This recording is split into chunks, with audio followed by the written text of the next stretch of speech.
Media మిత్రులందరికీ మరొకసారి కృతజ్ఞతలు. రెయిన్ మూలంగా ఒక 10 మినిట్స్ లేట్గా వచ్చాను. మామూలుగా ప్రీ రిలీజ్ ఈవెంట్లలో లాస్ట్కి హీరో మాట్లాడతారు, మీకు అందరికీ తెలుసు కదా. ఈ ఈవెంట్కి మా గణేష్ అన్న హీరో కాబట్టి ఆయన మేము లాస్ట్లో మాట్లాడమని చెప్పాను. అందుకే ఖచ్చితంగా ఒక చిన్న గబ్బర్ సింగ్ తర్వాత ఈ పుష్కర కాలంలో మా రైటర్ రమేష్ రెడ్డి గారు చెప్పినారు. రమేష్ రెడ్డి గారు నాకు కేవలం రచయిత మాత్రమే కాదు, నాకు మార్గదర్శి, నా గైడ్, నాకు ఒక పెద్ద అన్నయ్యలాగా. నేను అసిస్టెంట్ డైరెక్టర్గా ఉన్నప్పటి నుంచి నువ్వు డైరెక్టర్ అవుతావు అని చెప్పి నన్ను ప్రోత్సహించిన వ్యక్తుల్లో టాప్ లిస్ట్లో ఉండే వ్యక్తి రమేష్ రెడ్డి గారు. ఆయన వాళ్ళ రావడం చాలా ఆనందంగా ఉంది. ఈ cinema social media, internet, digital revolution వచ్చిన తర్వాత చాలా సినిమాలకి ఎక్కడెక్కడో కంట్రీస్, నార్వే నుంచి, ప్యారిస్ నుంచి మిగతా సినిమాలకి టాక్ వస్తున్నప్పుడు నా మనసులో ఒక చిన్న వెళ్తుండేది. అబ్బా, సోషల్ మీడియా ఇంత పాపులారిటీ ఉన్నప్పుడు గబ్బర్ సింగ్ ఉంటే ఎంత బాగుండేది అనే ఒక చిన్న వెళ్తుండేది. ఆ వెళ్తిని మా అన్న బండ్ల గణేష్, మా సత్యనారాయణ గారు ఇవాళ ఇంత హంగామాలో, ఇప్పుడు ఈ మీడియాలో ట్విట్టర్లో కానీ, ఇన్స్టాగ్రామ్లో కానీ, ఫేస్బుక్లో కానీ నేను 2012లో ఏదైతే ఒక డిజిటల్ హంగామా మిస్ అయ్యానో ఆ హంగామా అంతా మళ్ళీ క్రియేట్ చేసి కొత్త ఉత్సాహాన్ని, కొత్త స్ఫూర్తిని ఇచ్చినందుకు వీళ్ళిద్దరికీ మనస్ఫూర్తిగా దండం పెట్టుకుంటున్నాను. గబ్బర్ సింగ్ చరిత్రలో ఉండిపోయే సినిమా కాదు, గబ్బర్ సింగ్ అంటేనే చరిత్ర, నో డౌట్ అబౌట్ ఇట్. ఒక సినిమా జీవితాలు మార్చేసింది అంటారు చూసారా, అలాగా నాకు కానీ, బండ్ల గణేష్ గారు కానీ మా జీవితాలు మార్చేసిన సినిమా గబ్బర్ సింగ్. గబ్బర్ సింగ్ అనేది ఒక మెమరీ కాదు, ఒక అనుభవం కాదు, అన్నిటికంటే మించి. గబ్బర్ సింగ్ ఇంటర్వెల్ జరుగుతున్నప్పుడు ఒక వ్యక్తి కళ్ళమ్మ నీళ్ళు పెట్టుకుంటూ వచ్చి, పొద్దున 8:30కు వచ్చిన వ్యక్తి మధ్యాహ్నం 2 గంటలకి విపరీతమైన ఎండలో అలాగే నిలబడి చూస్తుంటే నేను అన్నాను, మంచిగా తాగు ఫస్ట్, లేదా భోజనం చేసి వెళ్ళు, కళ్యాణ్ గారికి కలవడం కుదరదు, ఫైట్ సీక్వెన్స్ జరుగుతుంది, అసలే ఎండ, చాలా హడావుడిగా ఉన్నాం మేము. అండ్ ఇంకోటి, ఇలా చదువులు కాలేజీలో వదిలేసి ఇలాగ షూటింగ్లు వెంబడి తిరగడం ఆయనకి ఇష్టం ఉండదు, మీరు కెరీర్ పాడు చేసుకోవద్దు అంటే, ఆయన నేను మైక్రోసాఫ్ట్లో సీనియర్ మేనేజర్ బాస్, నా శాలరీ ఒక 3 లక్షల పైనే అని చెప్పాడు. ఆ వ్యక్తి ఇవాళ స్టేజ్ మీద ఉన్న సతీష్ 2 చేతులు పట్టుకొని కళ్ళమ్మ నీళ్లు పెట్టుకుంటూ, అన్న ఒక్క హిట్ ఇవ్వన్నా, ఒక్క హిట్ ఇవ్వని ఒక 3 సార్లు అడిగాడు.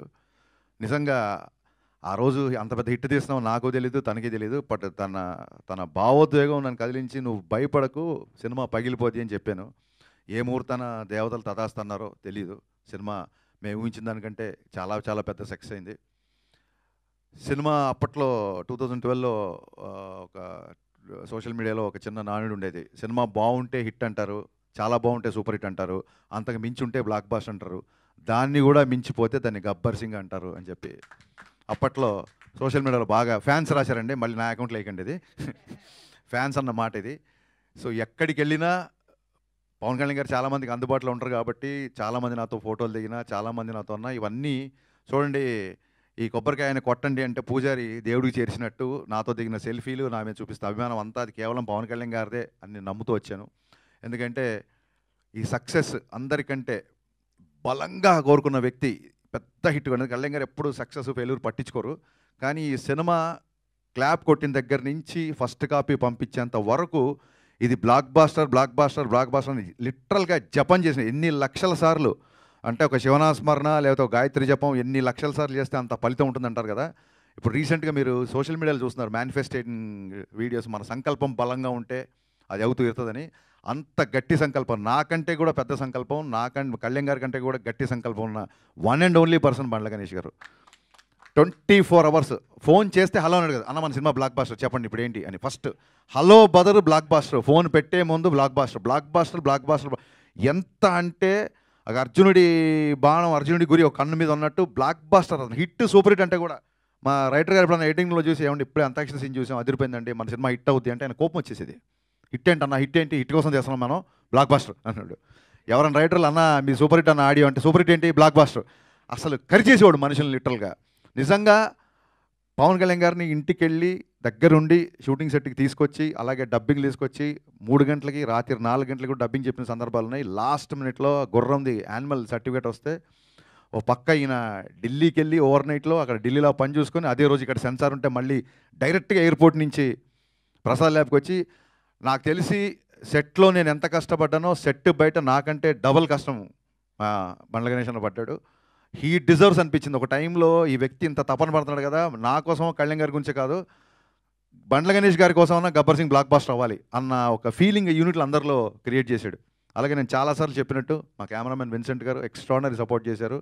అలాగే on screen hero Pavan Kalyan గారు అయితే గబ్బర్ సింగ్ సక్సెస్లో అధిక భాగం, సింహ భాగం అంటారు చూసారా, అది మా మ్యూజిక్ డైరెక్టర్ దేవిశ్రీ ప్రసాద్ గారికి. మీరు చూశారు థియేటర్లో పాటలకి మొత్తం స్టేజ్ మీదకి ఎలా అయితే డ్యాన్స్లు వేశారో. ఈ సినిమా ఇందాక మా రమేష్ రెడ్డి గారు అన్నట్టు పుష్కరాలు 12 సంవత్సరాలకు వస్తాయి. ఈ గబ్బర్ సింగ్ సినిమా కూడా అంతే, ఇట్స్ ఎవర్ గ్రీన్ అండి. ఇప్పుడే కాదు, మళ్ళీ 12 సంవత్సరాల తర్వాత కూడా 25 ఇయర్స్ యానివర్సరీ, బతికుంటే 50th యానివర్సరీ, ఇది ఇలాగా కంటిన్యూ అవుతుంటుందని నేను బలంగా నమ్ముతున్నా. అండ్ ఈ సినిమా సక్సెస్ ఆయన ఎంత బలంగా కోరుకున్నారో, ఈ సక్సెస్ ఊహించిన మొదటి వ్యక్తి, ఈ సినిమా సక్సెస్ అవుతుంది ఊహించిన మొదటి వ్యక్తి పవన్ కళ్యాణ్ గారు. కరెక్ట్గా ఇంకొక 1 వీక్ రిలీజ్ అనగా డబ్బింగ్లో చిన్న చిన్న కరెక్షన్స్ ఏవో ఉంటే ఆ కరెక్షన్స్ చేసి ఆయన ఒక 2 సీన్లు చూపించమని 2 సీన్లు చూశారు. చూసి ఆయన డబ్బింగ్ రూమ్లో ఉన్నారు, నేను ఇంజనీర్ ఇటు పక్క ఉన్నాం, మధ్యలో గ్లాసు. ఆయన ఒకసారి హరీష్ నువ్వు లోపల రా అన్నారు. నేను లోపలికి వెళ్ళాను. లోపలికి వెళ్ళగానే నా ఫ్యాన్స్ చాలా రోజుల నుంచి ఏదైతే కోరుకుంటున్నావు అది ఇవ్వబోతున్నావు నువ్వు. ఈ సినిమా నువ్వు ఊహించిన సక్సెస్ అవుతుంది. ఈ సినిమా తర్వాత చాలా జాగ్రత్తగా ఉండు. నువ్వు మామూలుగా చాలా స్పీడ్గా ఉంటావు, బట్ అలాగే స్పీడ్గా ఉంటే ఈ సినిమా ద్వారా నువ్వు స్పీడ్గా ఉన్నావు అని నేను అపార్థం చేసుకునే అవకాశాలు చాలా ఉంటుంది. కాబట్టి నీ స్పీడ్ తగ్గించి చాలా జాగ్రత్తగా ఉండు. This is going to be blockbuster అని చెప్పి షేక్ హ్యాండ్ ఇచ్చి ఆయన అక్కడి నుంచి వెళ్ళిపోయారు. ఆ తర్వాత మళ్ళీ సినిమా రోజు కానీ సినిమా తర్వాత కానీ ఆ తర్వాత సినిమా రిలీజ్ కానీ 4-5 రోజులకు 3 రోజులకు ఎప్పుడో కలిశారు. కలిసి బాగున్నావా, అందరు హ్యాపీనా, ఫ్యాన్స్ హ్యాపీనా అన్నారు తప్ప ఎంత కలెక్ట్ చేస్తుంది, ఏ రికార్డ్ కొడుతుంది, ఎక్కడ కలెక్షన్స్, ఎన్ని కోట్లు ఏంటి, ఒక్క మాట కూడా ఆయన ఎత్తలేదు. ఇప్పుడు ఇందాక మా సత్యనారాయణ గారు చెప్పినట్టు ఇంతకుముందు ఆయన ఆటోగ్రాఫ్ ఒక అభిమానికి ఆనందాన్ని ఇచ్చేది.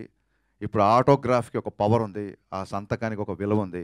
ఆ సంతకం కొంతమందికి కేవలం ఆనందమే కాదు, కొన్ని జీవితాలు మార్చబోతుంది, కొంతమందికి జీవనోపాధి క్రియేట్ చేస్తుంది. అంత పవర్ఫుల్, అంత శక్తి ఆ సంతకానికి ఇచ్చిన ఆ భగవంతుడికి, దాన్ని నిర్విరామంగా కృషి చేస్తున్న మన డిప్యూటీ సీఎం పవన్ కళ్యాణ్ గారికి, ఎంటైర్ గబ్బర్ సింగ్ యూనిట్ తరఫున మనస్ఫూర్తిగా జన్మదిన శుభాకాంక్షలు చెప్తూ long live Pavan Kalyan. Thank you. Super.